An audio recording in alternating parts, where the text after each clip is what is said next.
What you doing, Gracie May? You good? You good girl?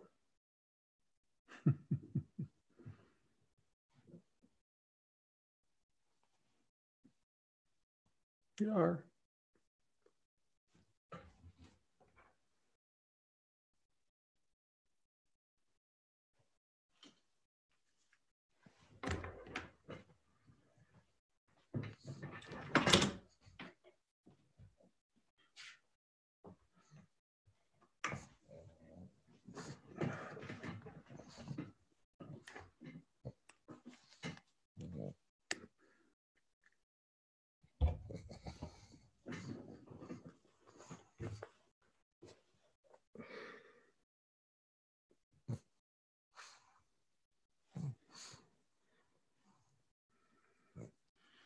Hi, people. If you're going to hear her snort, you might as well see her snort. Right, Gracie? You good dog? Okay. Oh, my goodness. Pug hair everywhere.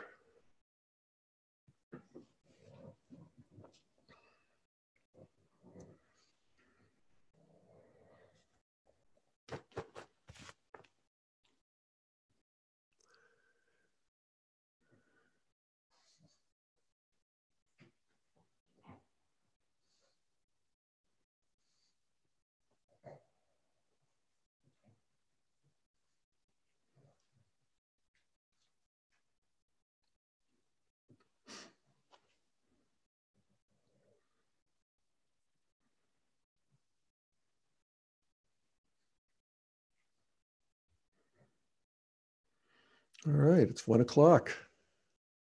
Hey folks, Jeff Salzman here, and welcome to the Daily Evolver.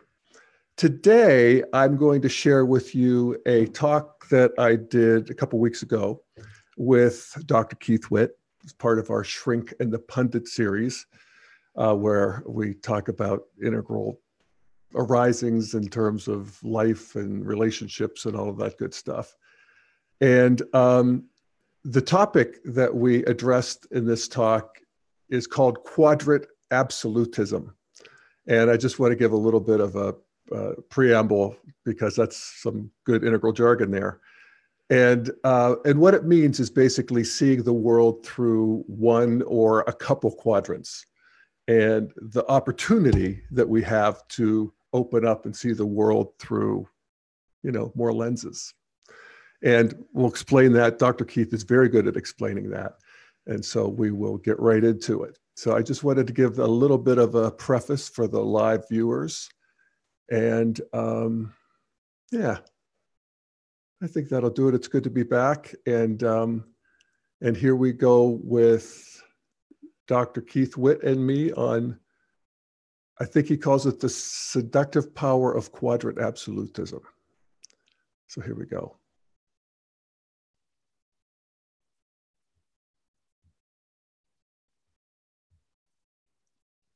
So the topic and what got me so excited was, how do you put it here? The seduction of quadrant absolutism,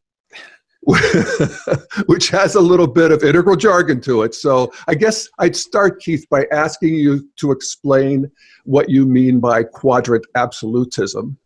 And I will put up a picture of the quadrants. There we are. So to everybody, most everybody listening, you can see that this is a simple representation of the 4 quadrants. And as we know, AQUAL is quadrants, levels, lines, states, and types. And the 4 quadrants represent the interior and exterior areas of individuals and groups. The quadrants reflect the great validity standards that come all the way from Plato of the beautiful, good, and true. The beautiful is what is attractive to me, the upper left quadrant. The good is what feels right intersubjectively to us and to me around us. That's the lower left quadrant. And the true is the upper right and the lower right, where we view individuals and groups as objects, and we can have a set of observations and then have that replicated by other people, a community of the adequate, and that's the true validity standard. And quadrant absolutism is when we lose one of those validity standards. That we get so excited about, say, looking at something as an exterior it. Say I get so excited about looking at brain scans that I begin to diminish the reality of consciousness being an interior experience that cannot be reduced to brain scans. Or if I get so excited by a set of intuitions that I have about how reality works, that I'm not interested in whether there's confirming right quadrant data supporting my assertion, and I say, yeah, that's the way it is, and then resist often right quadrant data around that. Or if I could have quadrant absolutism in the lower left. I could have a moral disapproval or approval, say a moral disapproval of something. This is the classic one, is the disapproval of sexual practices. But, being gay. Okay, so moral application, so you get caught up in that doesn't feel good to me, and you don't get data from the beautiful, from what intersubjectively, how people work from the inside and how I'm working from the inside, or from the true, from social research and clinical research about what it says about gayness. You can have lower right quadrant absolutism. You can get so caught up in your understanding of social science that you lose a sense of cross-validation around interiors. And so structural social science, the IST, looks a lot at the communication between individuals, but can lose the vast variation of any individual interior. And, when I was sort of noodling about how we would position this and what I might title this and so forth, I was thinking something along the lines of just the way in which we wear blinders. Or I was thinking meta blinders. Yes. Blinders that actually blind us to entire categories of reality. And that's what the Aqua model is. And thank you, Ken Wilber. Oh, thank you, Ken. Yes. And the quadrants merely state that these 4 dimensions of reality, my interior of me, that my upper left, the exterior where you and I are having a connection, Keith, is the lower left, and to the degree that we're having a mutual understanding. Well, the exterior is the lower right. If you're looking the exterior is the lower right, where we're using our Zoom platform and where all the technology and all of that good stuff. Yeah. And then my body and my behaviors in the world is the upper right. And that we can come at any situation where we're sort of trapped in one or the other, or maybe two of them, two poles, the individual, the collective, or the interior or the exterior. And in a way that's probably developmentally appropriate, because you got to get your arms around one before you can do the thing that we want to do at Integral, which is be aware that there's always all 4. Yes. That everything is tetra arising, and it gets slippery to try to say whether it's this quadrant or that quadrant, because all 4 quadrants are always online. And so we start with that assumption, and we work on dropping our blinders so that we can, as you say, Integral's not about being right about things. It's just about seeing more of what's available to see. Yeah. And it changes us. And it's useful for me periodically. The nice thing about being a therapist is that you're always kind of hitting all kinds of different nooks and crannies and biases and stuff, all up and down the spiral. The little ways, oh my God, that kind of wake you up. But you tend to normalize things.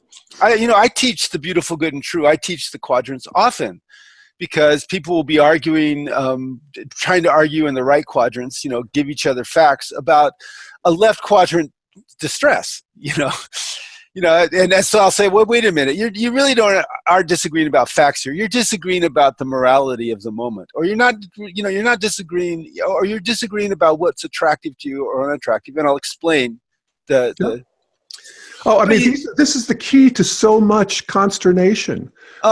Arguments where people are literally arguing from different quadrants and they're not even picking up each other's signal. And then, and just to just throw another log on the fire, so to speak, so you can notice the quadrants. Well, then you go, that really isn't enough for a full understanding, because you have to understand about shifting states of consciousness, which changes our worldview and perspective, different altitudes on lines and levels, which changes our perspective, and different types.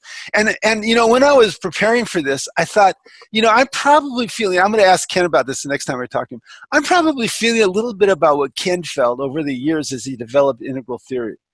Because I was going, no, that's not an adequate explanation of the present moment. And so Ken kept on reaching and expanding until he found the minimum number of dimensions that gave the maximum amount of understanding of the present moment.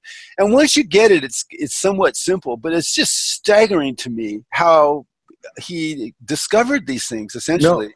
No, it's really true.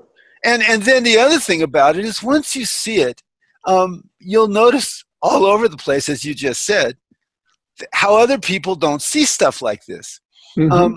Now, what touched this off in me was Corey and I were having a conversation about Nassim Haramein, the physicist. And I was explaining, I'd heard a talk. Now, is this the author who writes about human or sapiens, or what's his name? Nassim Haramein is a physicist, somewhat of an avant-garde physicist. Okay. Who has developed a series of models that offer alternative understandings of the standard model of physics, where his mathematics is more accurate than the standard model of physics. Okay. And I've always loved this guy. And I went to a talk with him once, had a little conversation with him, and have followed his work somewhat. And in his work, he has an explanation of the entangled universe, where if you separate photons and you put them thousands of miles away and you influence one, the other one's instantaneously influenced. That's a simultaneous transfer of information. That's not supposed to be possible in an Einsteinian universe, even though Einstein's equations made for spooky actions at a distance. And so Nassim's research indicates that the way that this works is all the protons and electrons in the universe are connected via wormholes, if you can believe that, and that those wormholes are arranged in holarchies, even though he doesn't use that term, and that those holarchies eventually, when you get to the level of consciousness, are somewhat influenced. There's some indication that they're influenced by human intention. I found that delicious. And I was talking to Corey about it, and Corey said, well, wait a second, I just want to make a caveat here where we're not trying to reduce consciousness to quantum entanglement or quantum fields. And I was watching and going, yeah, of course. And then I thought, Keith, you were assuming that. I mean, I was just assuming. Of course I'm not. I don't, reducing one quadrant to another quadrant doesn't make any sense to me now that I've internalized the quadrants. Right. It would feel intuitively, my unconscious would say, no, something's wrong. I don't even have to consciously pay attention to it. Your unconscious develops, so it makes discernments for you. Yeah. And then I thought, wow. So let's look. That's interesting. He wanted to make sure people didn't do quadrant absolutism with this talk about entangled fields via holarchies of wormholes. Well, it sort of shows up that way in a way, because if you're saying that reality is reducible to wormholes, that's still in the upper right, or that's still in the right-hand quadrants. That's part of the material of life, however subtle it is. Right. And consciousness is non-material reality. It doesn't have material reality, but it's a dimension of reality. It's just a non-material dimension of reality. And it's an interior experience that's unqualifiable and irreducible. Yes. It'd be like trying to say, I can understand a TV program by understanding the electromagnetic waves of the TV program. Right. No, you can't. Right. Exactly. Why? Because you can't. That's why it's irreducible. So if we just stop right there and see how most of the modern world is just gravitationally pulled to the right-hand quadrants, to the material quadrants of what's actually, even this, explanation of wormholes and so forth. It's, it still wants to be there.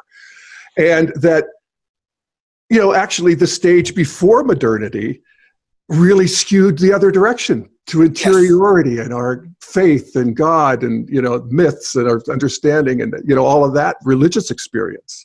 And there wasn't much on the material side of the street.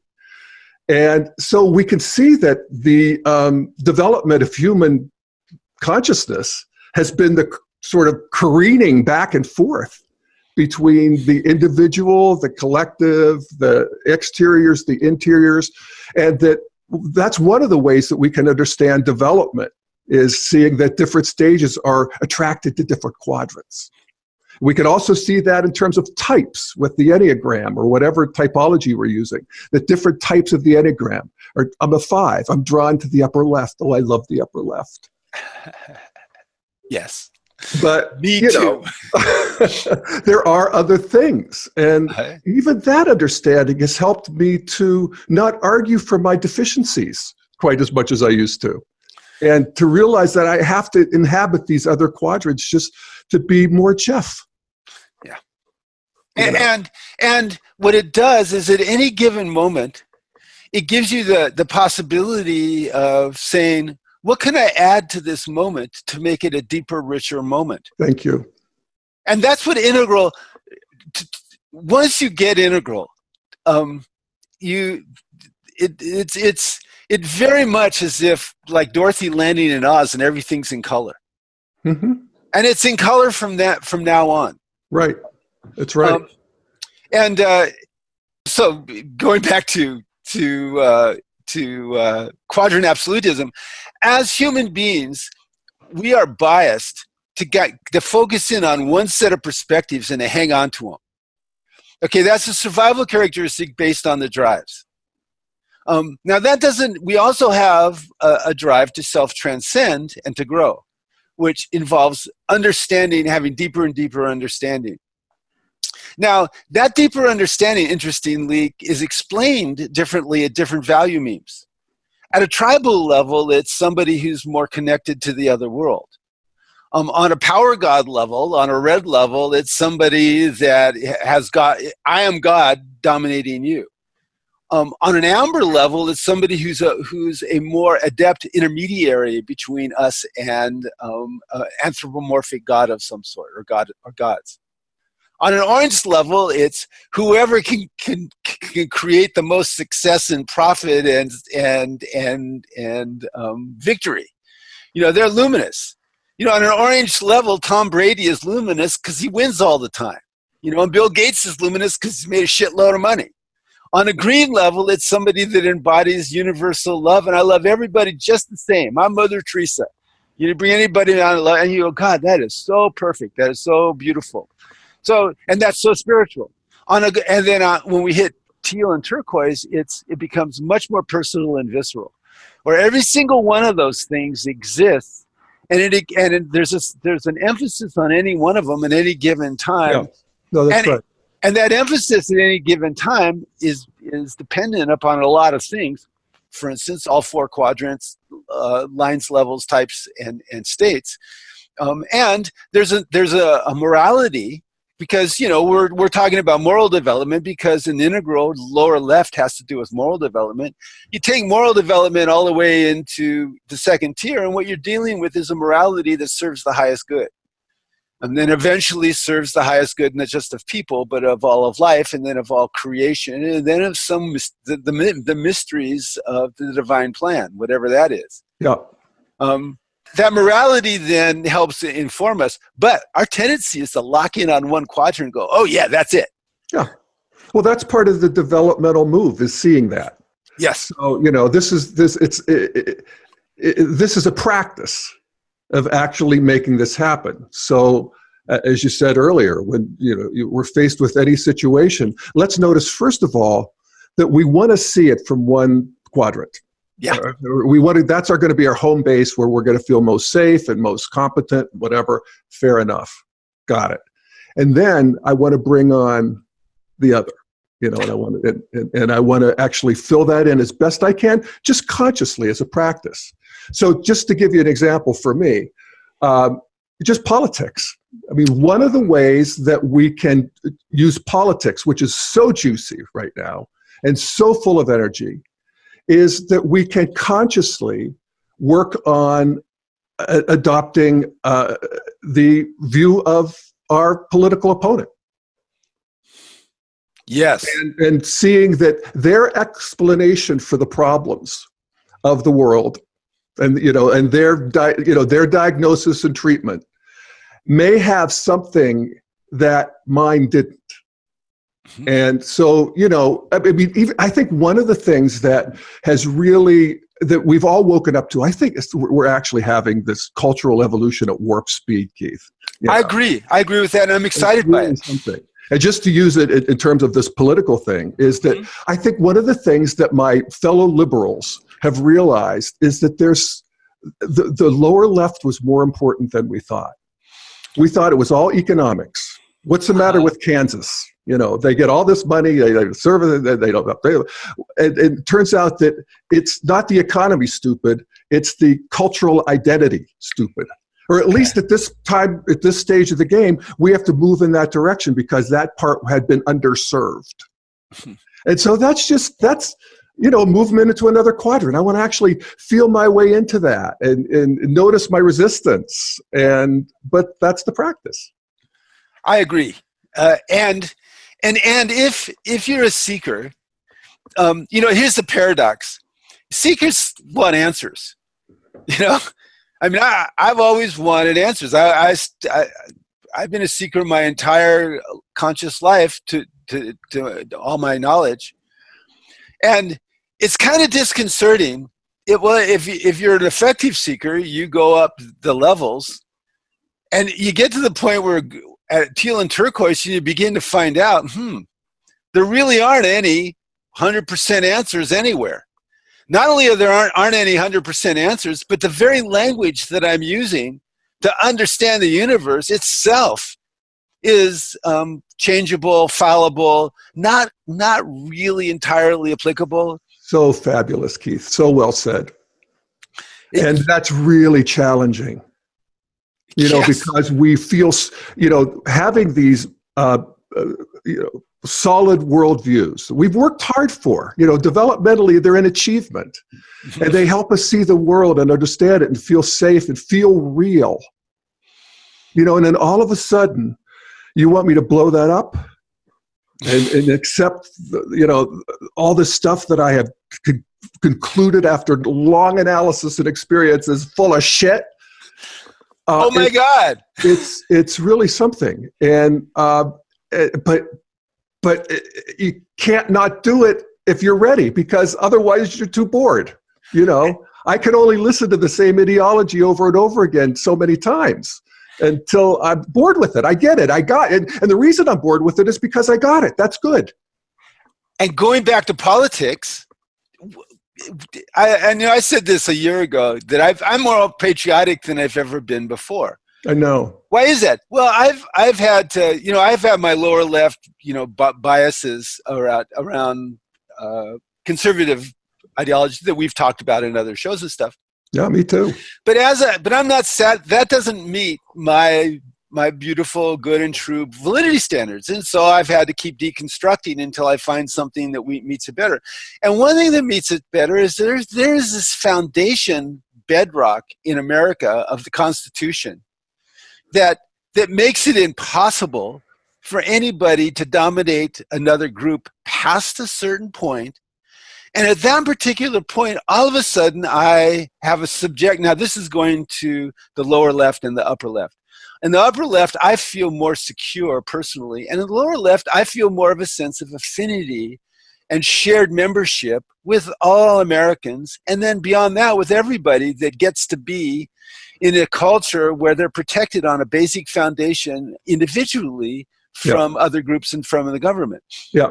And that sense of shared membership then makes it much emotionally, again, going back to my own emotional experience on the lower left and the upper left, it makes it easier for me to engage with people with different ideas, even people that are hostile to my ideas, because I feel that intense. Now, if I go below that, if I go below the Constitution, I get to our shared humanity.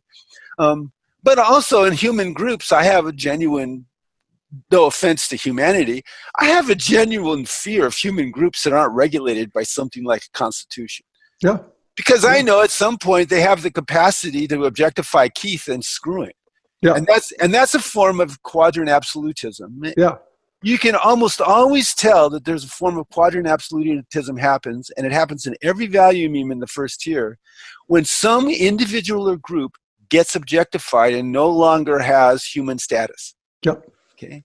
And at that point, you are divorcing yourself from certain key elements of the beautiful and good validity standard.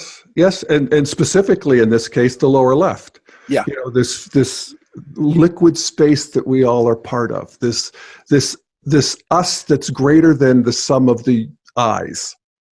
You know, and that is a dimension of reality that we have tended to lose sight of as we move into modernity. And even post-modernity has people that they want to leave out. So, you know, when you talk about one of the characteristics of moving into integral and, you know, this territory that we're talking about is that you realize that all of these facts and ideologies are not quite as adequate as we thought. And so, but there is a new thing that comes online at this point.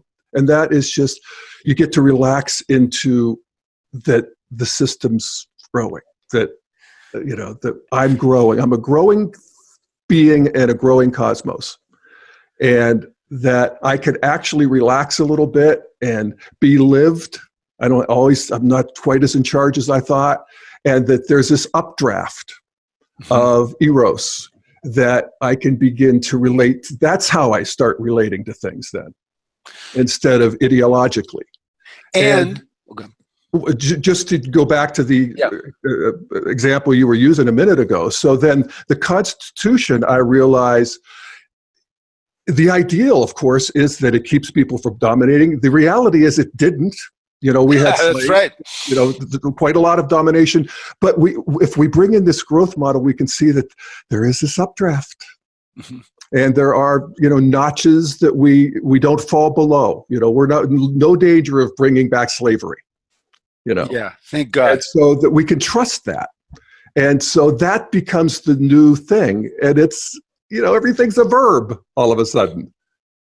And that's cool. That's what Buckmaster Fuller said. They said, how do you describe yourself? He said, I'm a verb. That was his description. Right now, on. I want to give two examples of quadrant absolutism. Okay?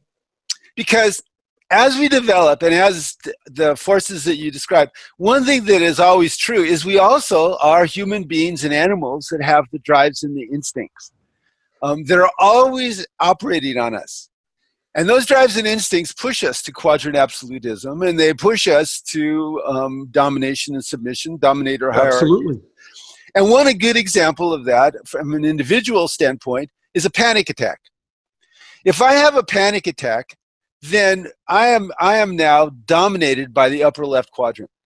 You know, I might know that, you know, I'm not going to die, okay, because I know that from science that people don't die from panic attacks. But, you know, when I'm having a panic attack, I can just give a fuck about science because I feel like I'm going to die. I know from the lower left that people get panic attacks. It's just a reaction that happens psychophysiologically, and then they last a short period of time, and then, you know, you're back on board. I don't care about that. It feels like it's lasting forever. I can even know that it's my dorsal ventral, my dorsal medial prefrontal cortex that's making me think it's going to last forever. I still don't care about that. I have been hijacked by the upper left quadrant in that panic attack. That's one example of quadrant absolutism. Yep. Here's the second one. Second example of quadrant absolutism is a couple is having an argument about him having an affair. Okay? Okay, so it's 2 months later and he broke up with her and everything. And he looks at his wife and he goes, I don't see why you're still upset. You know, I stopped seeing her 2 months ago. I'm never going to see her again. I realized that I really screwed up. I said I was sorry. She looks at him and she feels the re-stimulation of the drive of mate protection, the jealousy, the sense of injury and betrayal, the fact that her universe has changed irreparably. Her universe didn't have affairs in it before, and now it does. And she looks at him and makes an incredibly strong, Laurel, you son of a bitch, okay? So he says, but the facts are, he's all caught up in the facts over on the right quadrant, the lower right.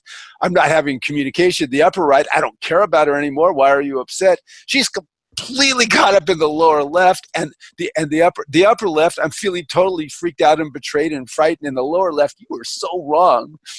And so they'll be having this argument. And I'll say, look, and I won't say you're having quadrant absolutism because Jesus, I only have an hour for a session, or an hour and a half, and I can't explain it. I can't explain integral in 3 hours, much less in 1 minute. But I'll say, you guys are really on different channels here. You need to understand, and I'll explain about her experience to him, and I'll explain about his experience to her. And when they can lower their arousal levels enough to let it register. Because this is how the quadrants interact. If your level of physiological arousal goes past a certain point, you can see it with your pulse going over 100, your stress pulse, you lose your capacities to process information, encode stuff, and think. So when that happens, you are pretending to talk but can't really talk over here on the upper left. Yeah. You lower your arousal level on the upper right. Then on the upper left, you can begin to be accessible. On the lower left, you can begin to share perspectives. And then what begins to happen is you have an ability to receive influence and change and grow. And quadrant absolutism is we're resisting influence from someplace else, usually another quadrant, to have a wider, deeper, better, more compassionate, more beautiful and true perspective. Yeah. And that's why rigid positions are now. Once you integrate integral into your unconscious, you just get reflexively suspicious of rigid positions of any sort. Totally. Okay. Isn't that great? I mean, that's actually good. Let's pause for a moment because it's a reliable marker that I don't want to be here, or that there's something more. And at this point for me, clearly I spend a lot of time there unconsciously. But more and more, I notice it. And it's like, this isn't enough. I want more quadrants. Yes. I want more of life to be online here. And I love, when I was looking at some of the stuff you sent me, that how it has, in your case, really lit up your therapeutic. Yeah. Psychotherapy, it is frustrating. I've done my part. I've written 8 books, and 2 of them are specifically on integrally informed psychotherapy, and I'm an integral psychotherapist enthusiast, as everybody around the world in integral knows. But it's interesting to me. You can't really experience how liberating and cool that is from the outside. Looking at integral like an object doesn't get you integral. In a way, it's like looking at a poem from the outside. Yeah, it's a bunch of words. Okay, Phil Riki's waking point. I wake to sleep and take my waking slow. I learn by going where I have to go. So if I just look at those words from the outside, they do nothing for me. If I look at them from the inside. Okay, so here we're talking about the left quadrants versus the right. That's right. If you have an upper left, if you have an upper right or a lower right understanding of integral, it's not that much fun. If you have an upper left and a lower left understanding of integral, the world has shifted and become bigger, wider, more luminous, and so have you. You've shifted. In psychotherapy, this helps because it brings together an awful lot of strands. And the thing that I notice about gifted therapists is that most gifted therapists operate from a teal altitude where, even if they have no idea, most of them don't, what a teal altitude is. The reason for that is that in psychotherapy, you train your unconscious to join with somebody else to co-create moments, and you can't enact all psychotherapeutic systems simultaneously. So you're saying you're working with the client in this sort of interdependent system of all kinds of possibilities. So keep going. And so out of that arises something, for me in my unconscious, about what particular line we're going to go, what particular thing to focus on, what particular aspect to zero in on at this moment. And then the therapy session is co-shaped by me and the person I'm working with. Now, I know that there's a lot of unconscious stuff happening. And I know that as I've developed over the years, there's more and more unconscious processing happening. But also I know that I'm missing stuff. Right. I also know that I'm going to be biased, going back to quadrant absolutism. I'm going to be biased to whatever has been exciting me the most in the recent months. Yeah, it's interesting. You're talking about something that I can actually sort of trace through the developmental levels. And that is, at a certain stage of development, when you have kissed a lot of frogs and brought them all on, and we have this whole big thing, there is just a natural wisdom that arises where, because you have so many options and you can't be conscious of it, again, at Integral, we're sort of identified with this space within which perspectives are arising. So there they all are. But there is a wisdom that brings the proper perspective to view when needed. You know what I mean? Yes. And in Buddhism, especially at Naropa, where I went, the university founded by Chogyam Trungpa, he was quite emphasized aesthetics a lot and talked about the idea of first thought, best thought. So whatever's coming to you in this moment that you actually need it, when you're doing a painting or calligraphy or whatever it is you're doing, or therapy. Or in my case, I was doing clergy work, but so you really pay attention to the thing that's arising. So there's that at a sort of a more rarefied level. And then we can go back down to, and you talked about this in your notes, people who say, I just rely on my gut. Well, two different things, they're sort of the same strand. They're sort of the same line of development. But one of them is where you're just down in pre-operational, concrete operational, whatever feels right, do it. Right. E.O. Wilson, in his book Consilience, he was trying to create an integral universal understanding independently, like a lot of people do, a lot of brilliant people do. And it was a great book. I highly recommend it. And if you're an integral enthusiast like myself, you're going to be periodically frustrated reading it because of his blind spots. Yeah. He says, yes, I am a scientist. Scientism. You accuse me of scientism. Yes, I plead guilty to scientism. Then, all throughout the book, he's coming from the upper left and the lower left without really recognizing it. And in one part, he's quoting the research that's been done on primitive thinking and modern thinking. Primitive thinking is defined by people going with their first solution or their first thought without considering that there might be a better solution or a better thought. Now, this is going back to the whole concept of receiving influence. And psychotherapy is great this way because if whatever you're doing with your client isn't working, you're getting signs that it's not working. And so what you do is you just change channels. Now, if you're an integrally informed therapist, you got a lot of channels to change to. But it's always arising intersubjectively until you find a channel that seems to be working in terms of someone understanding themselves and being liberated to think and feel and behave in more healthy fashions as measured by equal understanding.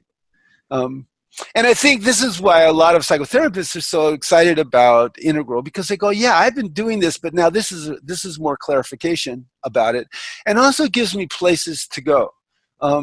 Particularly because one of the things that you're supposed to do as a therapist in my opinion. I think therapists relate, teach, inspire, confront, interpret, and direct. I think therapists do those things. And in my book, Waking Up on Integrally Informed Psychotherapy, I say, well, what do therapists actually do? They relate, they teach, they get in a relationship, they teach, they inspire people, they interpret, they confront, and they direct people to do things. You can say the same thing for coaches and so on. Well, to do that, you kind of need to have an understanding of lines and levels, because you want people to be true to whatever their current developmental points are. In the healthy versions, that's horizontal health.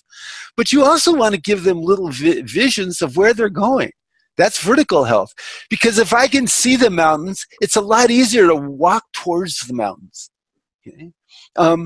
And to be able to give that vision as an integrally informed therapist, you need to know what the mountains are like. You need to be able to experience the mountains and have a visceral sense of them and so on. Now, what's hard about that, because everybody does change work as an enthusiast, once I get enthusiastic about something, I kind of like it. I kind of resist wanting to shift. A particular modality of therapy. Yeah, something, or a moment. When I taught Gestalt, I learned Gestalt and then taught Gestalt. I was doing Gestalt dialogues up and down all the time. When I learned EMDR, I was doing EMDR like in half my sessions for a year or two. I mean, you get it, and so I know that I am biased in different ways, and I'm not trying to not be biased anymore. I'm just trying to notice my bias. And ask myself, okay, that's the practice right there. Is there a better way? Yeah, just noticing. And knowing that there's a place to go and being organized about, that's the integral mindfulness. Yeah. Well, and that there's a place to go, and that we're already programmed, and there's also an engine that's taking us there. Yeah. And we we can, sort of get out of the way, and we can do practices to help, and we can know what's going on. But it's happening under its own power in many ways. And we can see this in psychotherapy. And, most of the psychotherapists I know, and perhaps I know the more progressive subset of psychotherapists, but they're not satisfied with any one modality anymore. Everybody, the people who have been to, whether it's going to be something more in the upper right, so it's going to be maybe martial arts, or it's going to be something that is behaviorism, good food, and nutrition, that sort of thing. Exactly. They can't unknow that when they come back into a therapeutic environment, or the socioeconomic, how that plays into people's upper left. So that's the lower right and even lower left playing into the upper left. And so people who have anxiety often, they get it honestly. Their life is really tough, and so just bringing that, knowing that, just naturally gives you more capacity to help. That's all we're after. I've been listening to a lot of, I listen to the lectures all the time. That's one of the ways I like to, kind of keeping track of all the knowledge. And so I've been listening to a lot of really brilliant people, naturopaths, orthomolecular people, functional medicine people, talking about anxiety and depression. I got about 60 lectures of them. And I love these people, and I'm learning really interesting things, and I'm really, really surprised at how little they know about psychotherapy. I go, wow. And how little, interesting. And how little I've known about, there's a gene called the MTHFR gene, people that has to do with how well you metabolize folate. Well, that actually has an effect on mood. I didn't know that. And so I'm thinking, all right, I can get excited about how I can help somebody with their depression because they have a trauma history, or because they have a poor relationship with different aspects of themselves, for instance, or because, their type of person is more of a depressed type of person that needs to work harder at having an optimistic. But, they also might have poor sugar metabolism. They also might have a thyroid problem caused by inflammation caused by a leaky gut, for Christ's sake. Okay. And so listening to all this stuff, I'm going, we all get excited by whatever it is that transformed us. And what I don't want to do is I don't want to lose the sight of the fact that there are other dimensions, and I can be guided to them often by Aquil understanding, particularly the quadrants, to know that, whatever understanding I have, if it's helping somebody, that's good. But there's always something else that's probably great. And I've gotten a lot more free about, as the years have passed, referring people to all kinds of other practitioners in areas where those practitioners are super excited and knowledgeable, and I'm not. Yes, and this is a de facto cultural, professional evolution that we're seeing happening in real time. Yeah. And I think of the state of psychotherapy when I first started versus now. It's and in a way everything. I mean, we talked about politics just briefly. I think of foreign policy, and is there anybody now who thinks that we can go and remove a dictatorship and that the people will automatically, greet us as liberators and arise into a constitutional democracy? Yeah, right. That's what a lot of people thought. Cheney thought that. Cheney was convinced lots of people thought that. I thought it was plausible. I did. I mean, but I don't anymore.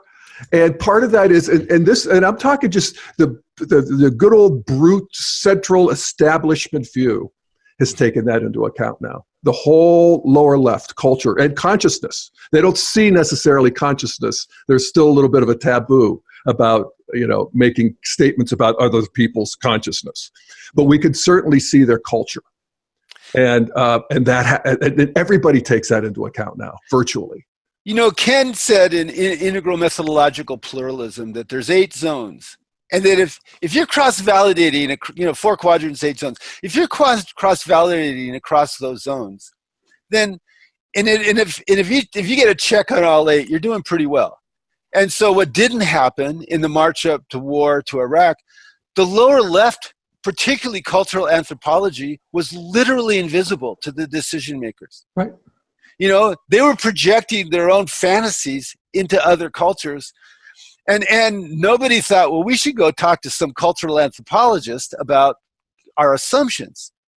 Whenever you get assumptions and you don't want to get input about your assumptions, that's a rigid position. And, we talked earlier about what rigid positions do. They mean that we're getting into some quadrant absolutism, and something bad is going to happen to somebody. And sure enough, something bad. And the other thing that you're mentioning, which is the whole rising tide floats all boats, is that it's interesting now that the culture makes that assumption. You can't just remove a dictator and the constitutional democracy is actually quite challenging and hard. And it's a developmental stage. You can't just make it happen. The cultures have to grow into it. It goes against the drives. You do not have a stable constitutional democracy until it is so embedded in the lower left spirit that a power god in that culture will defer power because of the Constitution, which is what happens in the United States and England. Okay, maybe some other I'm sure other places too, France, Germany, and so on. Until it makes it all the way into the deep unconscious, the deep collective unconscious, then that culture is at risk of a dictatorship taking over. Yeah. Yeah. Well, I think one of the things we could take some comfort in is that there is that developmental move, that developmental urge that, is working in every country. It's just part of the human, collective fabric. But in our lifetime, can we, how could we make it happen? How could we support it happening? Those are all good questions, and there are, different points of view on them. But that is the question. It's like, and it's not just a question of foreign policy and, international relations. It's about intersubjectivity in general. Is that how can we help ourselves and the people around us to just grow? Because growing's built in. If you feed and water and put sunshine on somebody, they're going to grow. And caring is built in. Yes. I mean, one of the gifts of climate change and of the internet is that the climate change is a global phenomenon that, No, everybody has to be world-centric to some extent if they recognize that climate change is screwing with everybody. And so it's making us more world-centric. It will make us more world-centric, I think, and it has. Yeah. It also has separated the world-centric people from the non-world-centric people. Yes. And so we have a big polarization going on because people, until they're world-centric, they don't get it. That's right. Fuck you. You know, well, what are your real motives here? And you know, and they it's just because they can't. It doesn't feel. They don't get it. They don't have receptors for it. And the internet can show us starving children in Somalia in real time. Mm-hmm. Okay, well, you know, some people are proof against that, but you know, the more we all can see each other, you know, and hear each other, the harder it is to dismiss each other. Yep. And so I think that those kinds of things are accelerating development. Yes. Certainly what it does in psychotherapy. For instance, people are way more psychologically sophisticated now in 2018 than when I started doing therapy in 1973. I mean, I had to actually explain the unconscious to people, or family systems. Family systems, wow, what a radical idea. Or, you know, reinforcement theory.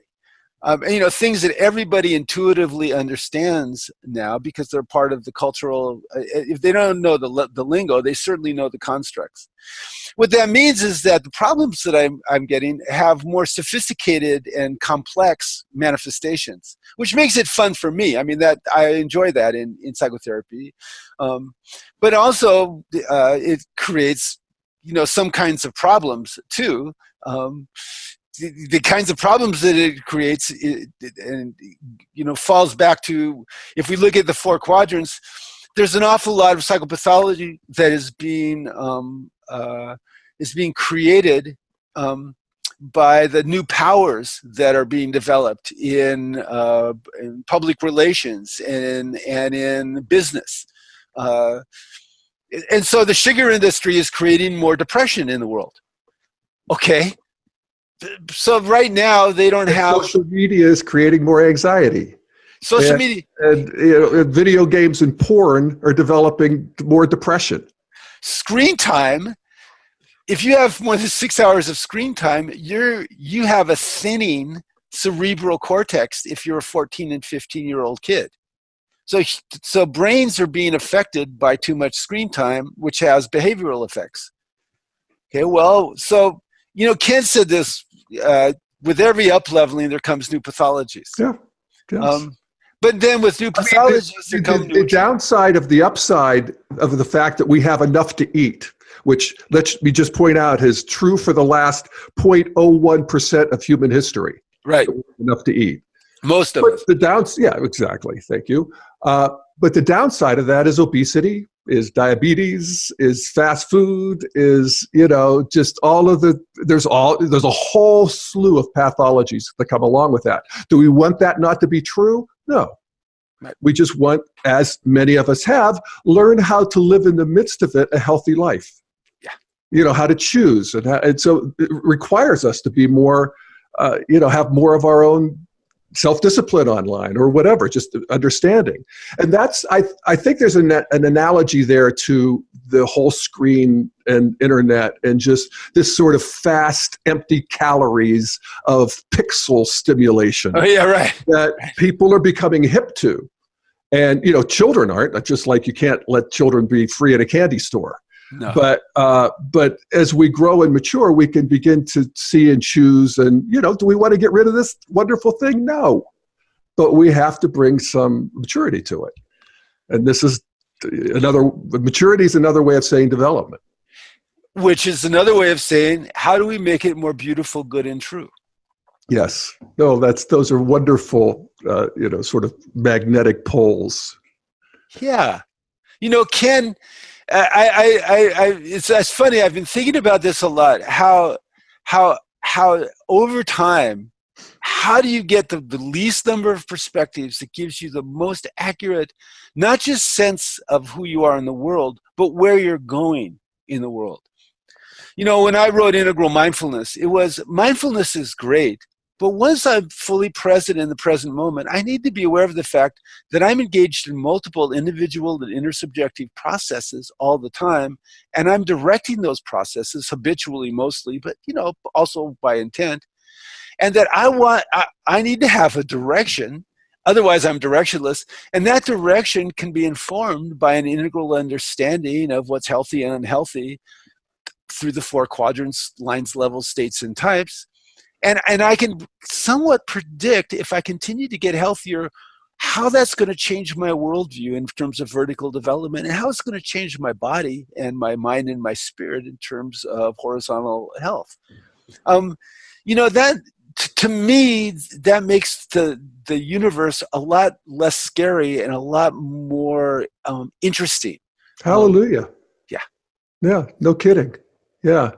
And, you enter the realm of what you just described is I'm evolving myself. I'm consciously evolving. I'm co-creating myself because I got it now. I see what's happening here, and I can actually consciously participate in it.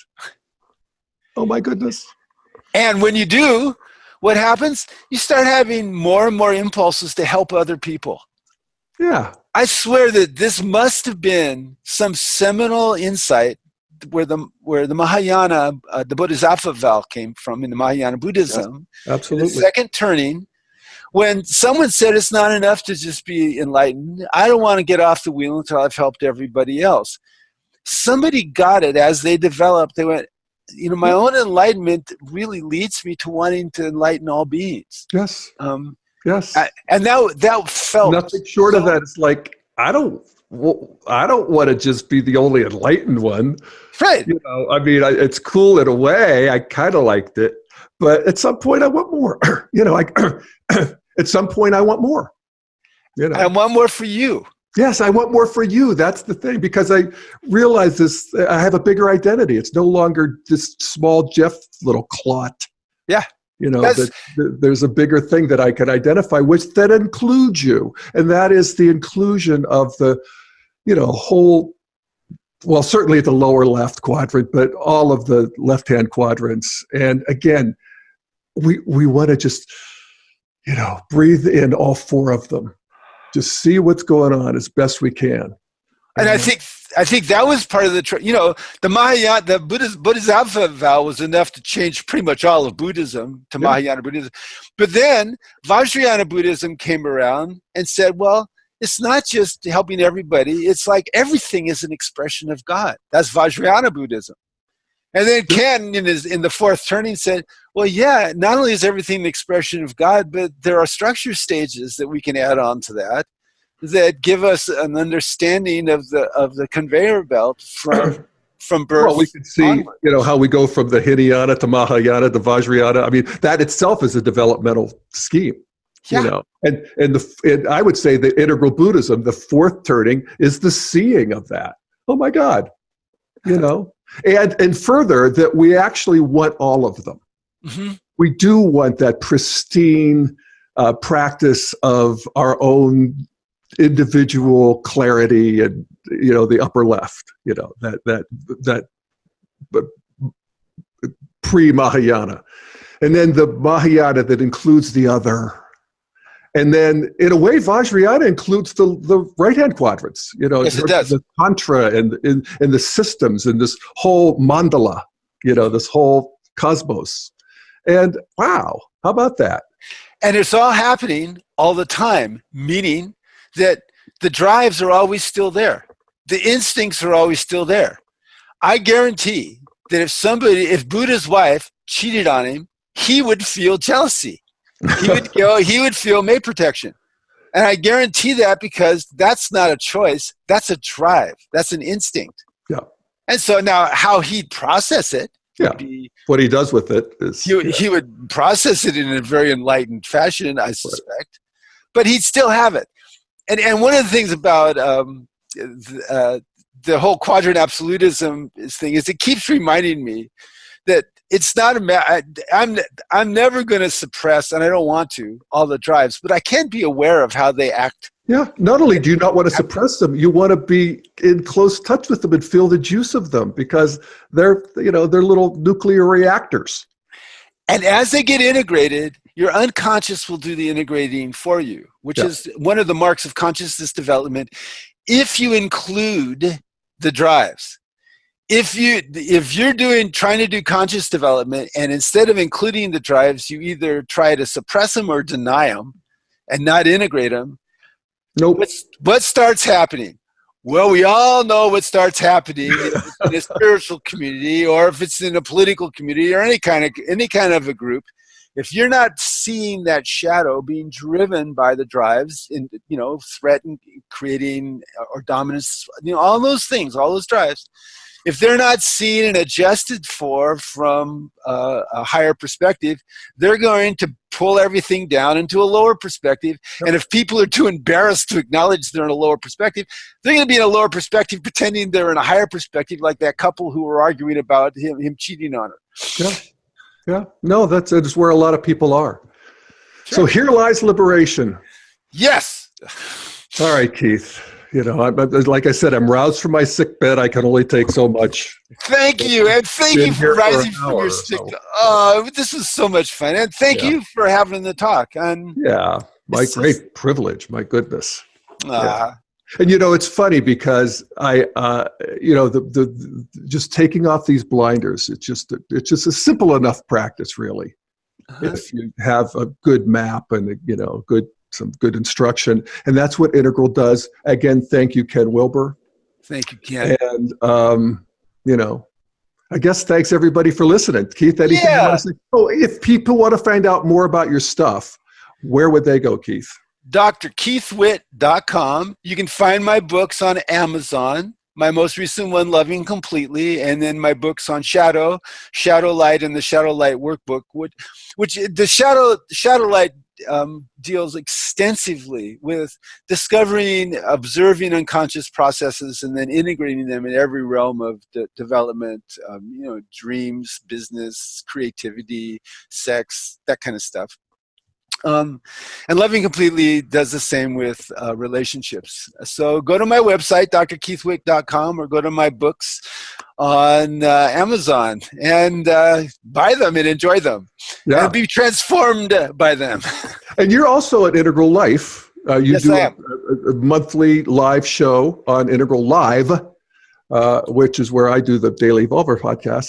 That's right, with Corey. You can find your stuff there, too. Yeah, with Corey on Integral Life, there's a lot of lectures, and Corey and I do Wit and Wisdom. That was his name, but I said that's a good name, so we do it. I like it. Totally. Perfect, actually. Where we have talks, and just for everybody listening, one relationship in history that I find very fascinating is Saint Teresa of the Cross, Saint John of the Cross, and Saint Teresa of Avila. They used to get together and they used to talk to each other and be really, really happy.